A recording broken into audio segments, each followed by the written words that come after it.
La idea bíblica es que cuando hay un hombre que gobierna solo humanamente, lejos de Dios, sin el temor de Dios, ese rey es propicio al desenfreno moral. Los que tienen mucho dinero, por ejemplo, y no lo tienen sometido a Dios, esa confianza que el amor al dinero produce en algo tan vano como el dinero, generalmente ocurre desenfreno moral en esa persona que no es cristiana y vive en un grado de justicia alejado de Dios.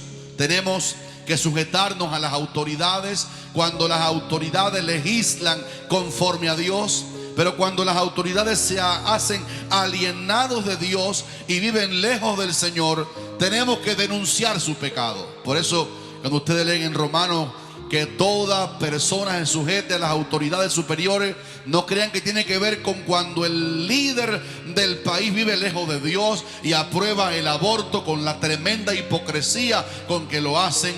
Tenemos que sujetarnos a las autoridades cuando sus leyes no contravienen las leyes de Dios, pero cuando lo hacen tenemos que alzar la voz y decir: ese no es el camino del Señor. Alguien diga amén a esa verdad.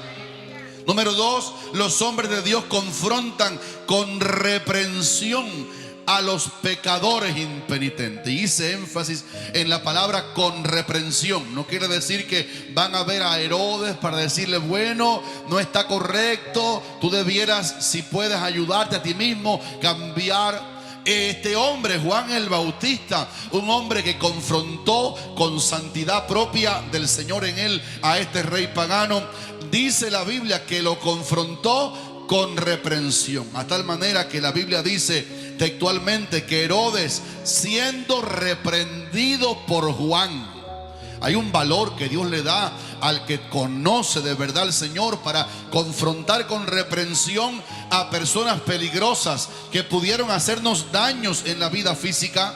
Y la palabra que usa la Biblia cuando dice que Herodes fue reprendido por Juan, ese verbo en griego, reprender, es la palabra epipleso. Escuchen esto, que significa golpear con palabras, atacar. Tenemos a Juan delante del rey Herodes, golpeándolo con palabras, golpeándolo, atacándolo con la palabra de la verdad. Y eso de atacar a un rey piadoso con las palabras de Dios, con la justicia de Dios, es completamente bíblico y viene de acuerdo con el evangelio que Cristo nos ha enseñado. Conozco a uno que está aquí esta noche a través del Espíritu Santo, se llama Jesús. Él se paró delante de los líderes religiosos y con golpearlos con las palabras y atacarlos, les dijo: escribas y fariseos hipócritas. Alguno aquí le ha dicho a alguien hipócrita cuando ha venido con una falacia para engañarte. O también el apóstol Pablo, que le dijo a un líder espiritual que andaba mal, le dijo: Dios te golpeará a ti, pared blanqueada. En otras palabras, cuando nos levantamos en fe a defender la justicia de Dios ante un líder pagano, le podemos hablar como golpearlos con la palabra de Dios. Alguno aquí tiene que recordar que la palabra es una espada aguda de doble filo. Alguien diga amén a eso. Y penetra y parte el alma y el espíritu, las coyunturas y los tuétanos, y discierne los pensamientos y las intenciones del corazón.